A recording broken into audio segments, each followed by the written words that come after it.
2 వారాలు అయిపోయింది మా సార్ నా దగ్గర నుంచి పాస్పోర్ట్ తీసుకొని టికెట్ తీసుకోవచ్చా అని ఈ రోజు ఇచ్చిన. అది ఎంత అపనమ్మకంగా ఇచ్చినాడు తెలిసిన.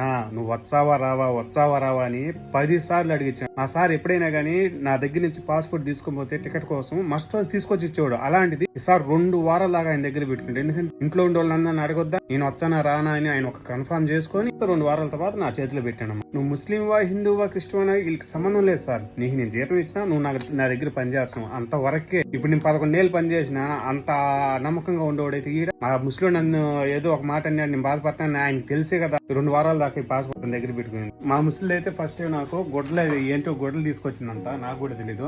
ఇవన్నీ ఒక్క షార్ట్ వీడియోలు అయితే పెట్టేదానికైతే అవ్వదు, లాంగ్ వీడియో పెడతాను రేపు మార్నింగ్ 4 గంటలకి. పాస్పోర్ట్ టికెట్ నా చేతికి ఇచ్చేటప్పుడు అంటున్నాడా, మా నాయన పెద్దోడు ఒక మాట ఏమన్నా అంటే పట్టించుకో, నేను నిన్నేమన్నా అంటే నువ్వు బాధపడాలా, లేకపోతే నా భార్య నిన్నేమన్నా అంటే నువ్వు బాధపడాలా, అట్టుంటది. 11 ఏళ్ళ సర్వీసు భయము పోతానని.